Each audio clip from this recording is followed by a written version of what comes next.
What we tell our investors is like I'd mentioned, you can find deals that you probably can't find on your own. This one was off market. You can invest in deals larger than you could probably invest on your own, achieve economies of scale that are bigger than you can on your own, and get returns more lucrative than you could on your own, all without doing the work by yourself. And so that's the benefit of working with us. Welcome to the Real Freedom Show, where we inspire you to pursue your passion to gain time and financial freedom through opportunities in real estate. I'm your host, Mike Swenson. Let's get some real freedom together.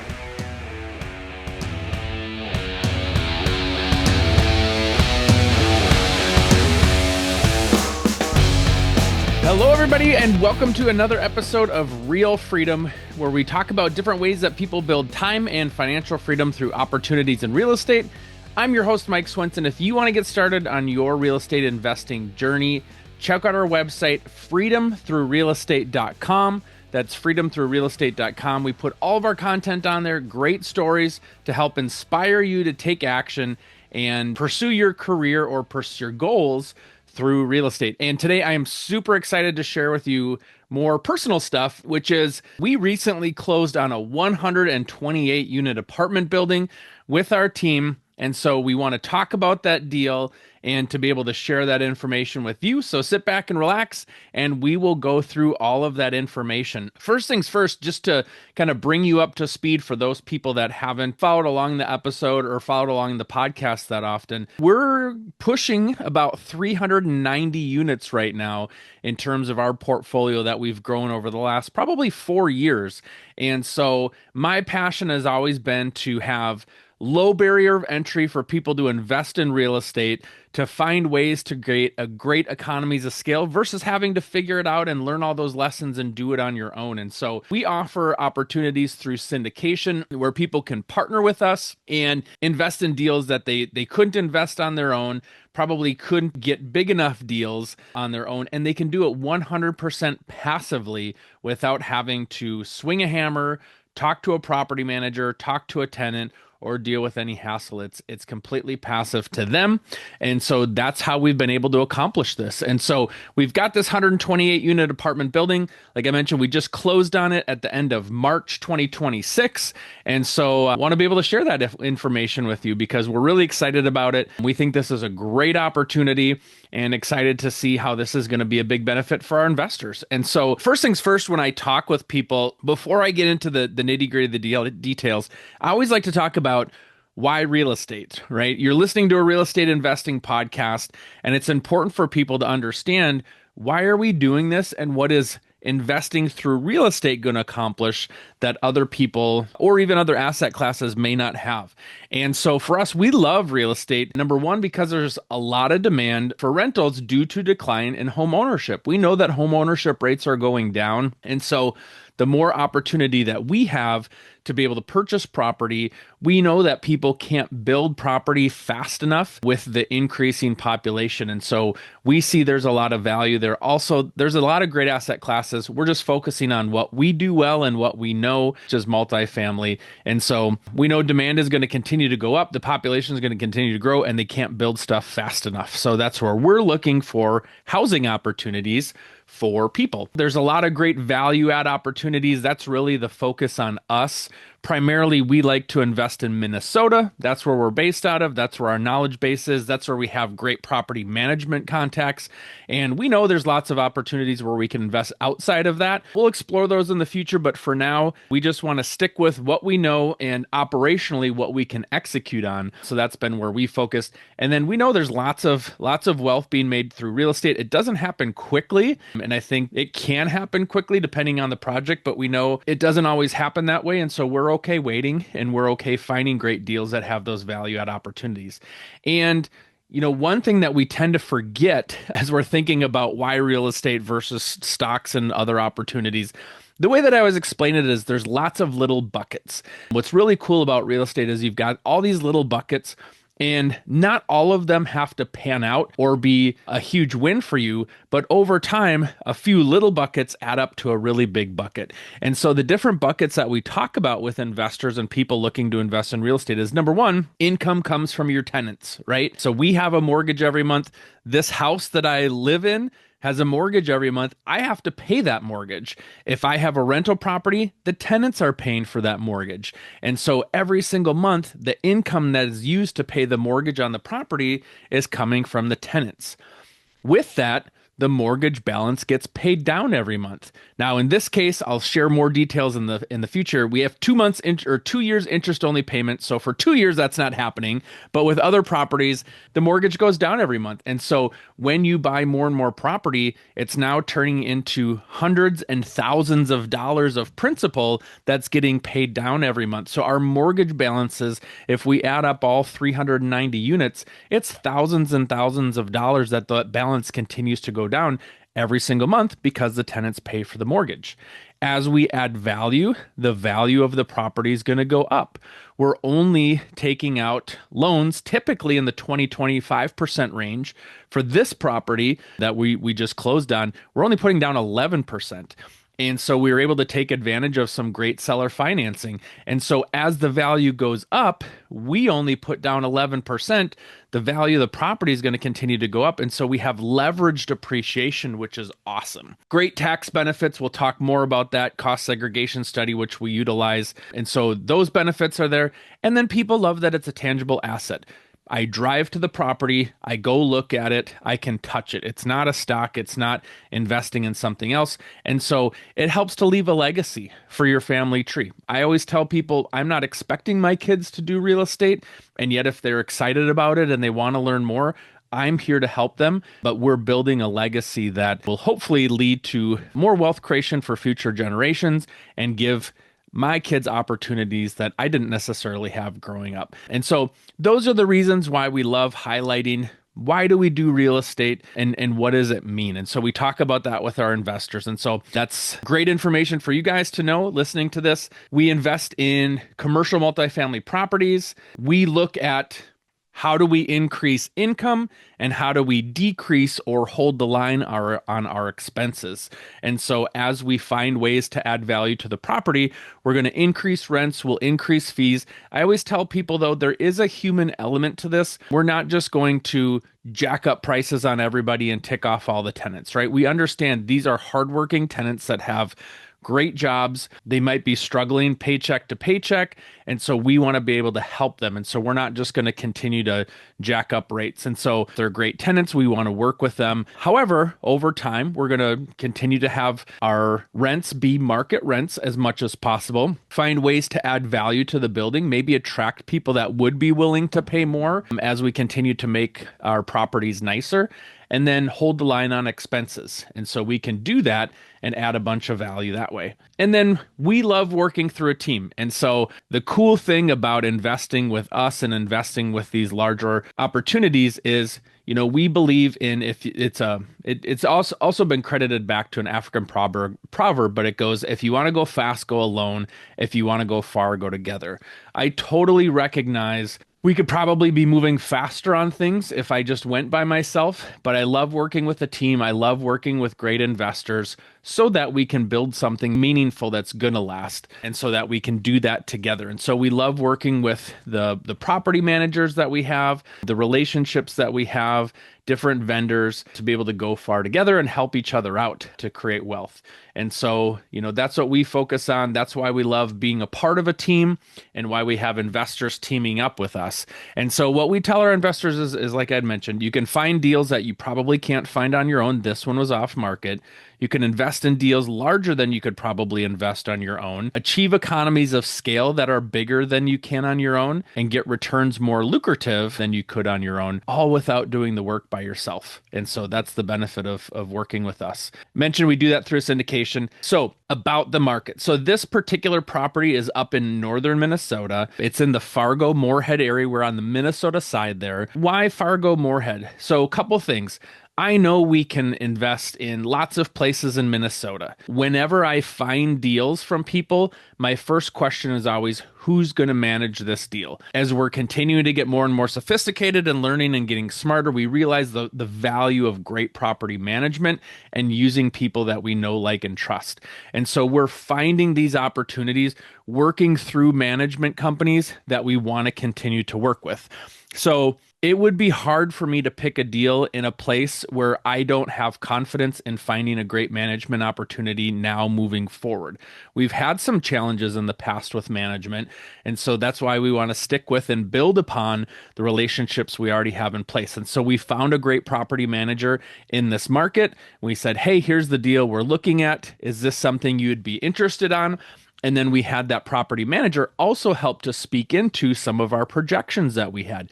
They're in the market, they understand the market. And so we were able to run that by them. Hey, are we off base in our projections? Can you help us? So this Fargo Moorhead market has had some significant population growth. So dating back to 2000, the MSA, the metropolitan area as a whole, had a population of around 175,000. Just 25 years later, it's now grown almost by 100,000 people. And they anticipate that to grow close to 100,000 people over the next 20 some years. And so going from in the year 2000, roughly 175,000 people to the year 2045, you're looking at roughly 345,000 people in the MSA area. There's great growth. That goes back to what I had talked about before. We know housing is going to continue to be short. And so this is a market where that happens, where we can have some good things going on. The labor force has grown there. 58,000 millennials call this area home, 7,000 more than the national average for an area of this size. There's two major interstates that run through, so you've got lots of trucking operations that come through, which means there's going to continue to be businesses there. You've got some world-class universities that are there, technical colleges, lots of top education, which means that this area is going to continue to be strong because you have great educated people that want to stay and live there. So there's some great industry diversity as well. So great market. We're super excited about it. We're excited about the growth that it's going to have. This deal in particular, like I mentioned, 128 units, off market. We found it through a great business connection that we have that has found some great deals for us in the past. Why did we do it? Number one, it's a property that's 2 to 3 times larger in terms of purchase price than anything we've purchased before. Now, we do have a 144 unit student housing building, but that purchase price was a lot less. So this one, it really stretched us in a way that we haven't been stretched before, but we got some great financing terms. So we are doing a wrap mortgage from the seller. The seller already has a relationship with a local bank. They're providing, essentially the seller's providing financing to us to take care of the mortgage, existing mortgage they already have in place with the bank. We talked to the bank. We got a letter from the bank basically saying, yes, we know what's going on and we're okay with everything that's going on. And so the bank reviewed all the documents. Obviously, the seller, we worked that out with them. Similar to another property that we have, we ran that the same way. So the nice thing is we don't have to go out and get a new mortgage right now. With mortgages, right, it takes a lot of time and hassle to be able to get those done. We've had a lot of those done in the past, and so now we don't have to go through that. The seller is staying on as a guarantor on the property. Obviously, we have some personal guarantee stuff that we have to sign, but it allows us to get into a much larger property that would be a little bit maybe more difficult for us to qualify for at this stage in our careers and where we're at. So we worked that out with the seller. The seller understands, hey, we know about how much money's coming in. We know you should be able to pay for this mortgage. And we got some great financing terms. So like I mentioned, 2 years, interest-only payments. And then for years 3 through 7, the next 5 years after that, we're going to have an interest rate of 5.3%. So as of right now, those are some great terms, much better than what we could get right now. And we did just close on a property a couple months before that and had a rate that was higher than that. So some great financing terms. So we get in without having to go through the bank and qualify on our own and guarantee on our own. We get some terms that are very favorable for us. And we only have to put down 11% because of the current value of the property, the existing mortgage, and the guarantee from the seller. That was part of what the kind of the financing terms were. So we get in at a much lower price in terms of the capital that we need to bring into this deal. And then we wouldn't have done all of this if there wasn't some great value add. So like I talked about, value add opportunities are really what our bread and butter is. We want to be able to find stuff, make it better, increase rents, hold those expenses, and add value to this property. And so this one was a property that had been mismanaged in the past. Without getting into all the nitty-gritty details in the past, we felt like the management company that we were hiring, who's in the market, has had properties similar to this in the past, could put together good financial projections. We feel like we can get this property to much better performing than what we currently had. And so this property is about 75 to 80% occupied right now. Most properties in the area are much higher than that. And so we felt like having new management come in would be able to increase occupancy over time. Now we're looking at a timeline of about 18 months. That's why we had 2 months interest only payments. They knew, let's give them 2 years, come in, increase rents, increase that cash flow, so that in 2 years, when it comes time to be able to pay down the mortgage, we now have much higher income coming in and we can do that. So we've got about 30 to 35 units out of this 128 unit apartment building that we're going to add and increase the occupancy over the next 18 months. So that increases revenue by a lot, which will be great. Current rents, we're looking at about $70,000 to $72,000 a month. And if we're able to get to full occupancy and full market rents, that's projected to be about $100,000 a month. So $28,000 a month to $30,000 a month, we can increase the income. And so that's about 40%. So there's not a lot of opportunities where you've got already a bunch of people there, and within reason, in the next 18 to 24 months, we can increase that income by 40%. That's going to be awesome. Not going to be easy. And so I don't want to come on here saying that wave a magic wand, everything's going to go great. I always tell people when we invest in real estate, it's real people and real problems that come up. So we navigate that, we problem solve. And so it's not going to be easy to do that. It's going to take some work and it's going to take some money to be able to make that happen. The unit mix on this property, 14 studios, 15 one-bedroom apartments and 99 two-bedroom apartments.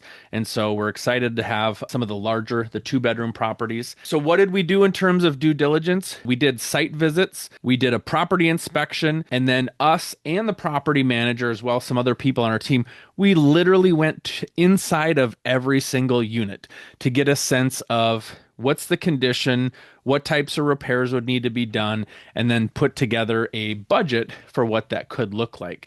And so we had some things that came up during the inspection. We were able to negotiate that with the sellers. And so they did some work ahead of that, and then were able to give us a seller's credit for some of that stuff as well. So we were able to get our eyes on it. We had multiple eyes on it. And most importantly, we had our new property manager's eyes on it to be able to confirm what our assumptions were and what our projections were, which was really important. Operation strategy. What are these next 18 months to 5 years to 7 years? We do anticipate, typically with most of our apartments, we're looking at a 5-year hold. This one, because we do have the financing in place for 7 years, we may consider holding for 7 years. These are all things that we communicate to our investors so they know this going in, eyes wide open. We might hold for 5, we might hold for 7.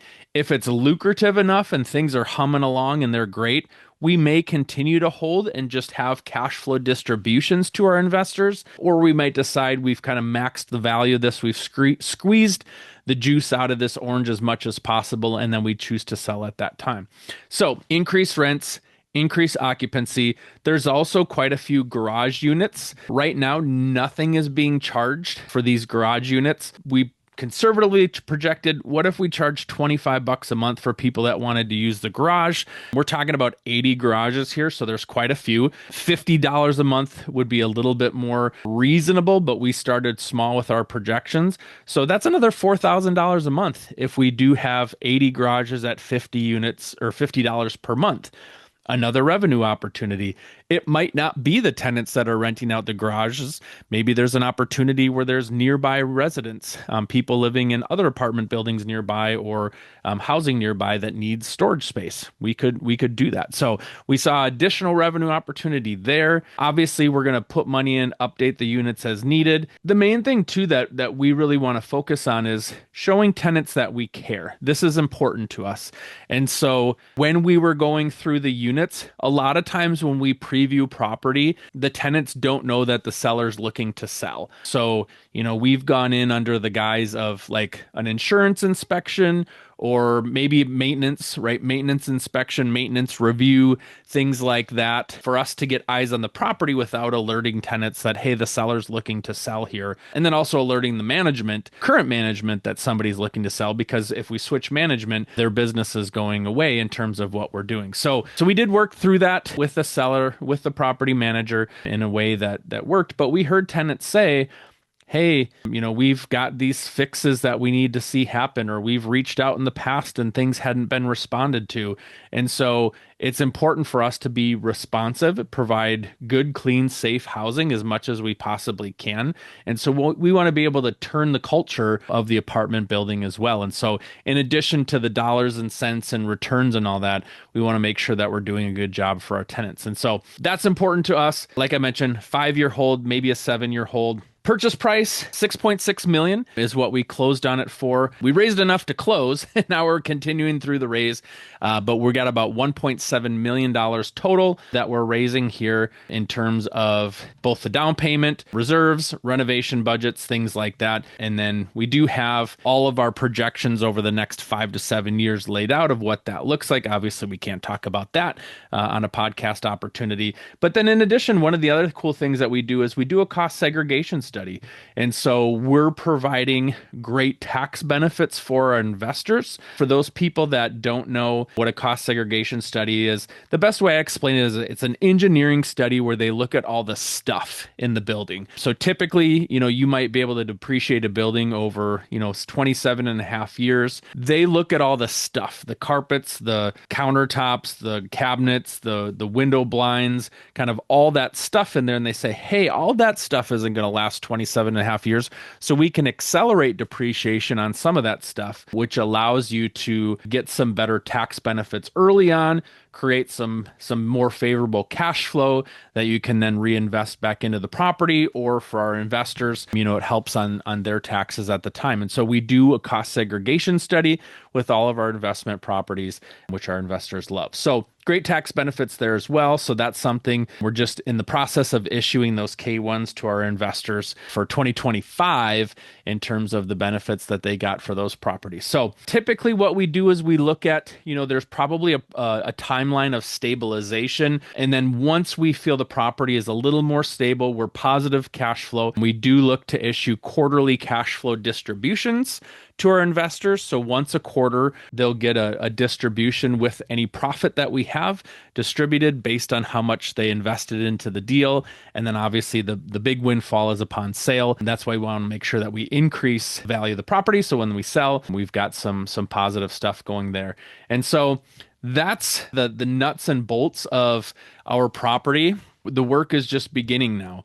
So it's getting everything turned over to the new property manager, getting all the new tenants into the system, getting them to pay rents to us versus, they might have had an auto pay set up, going in and assessing. We did find a plumbing leak the first weekend that we didn't know about, took care of that. But now it's kind of go through and figuring, okay, which units can we rent out? Which units do we need to renovate right away? And it's just starting to put new butts in seats and try to fill that occupancy as quick as possible and go from there. So I hope you guys are excited to hear about our new deal. 128 units, Moorhead, Minnesota, $6.6 million purchase price, $1.7 million raise. We are in the middle of that. If you're listening to this right now, it's for accredited investors only. So if you're an accredited investor, you can reach out, go look at our website. It's freedomthroughrealestate.com.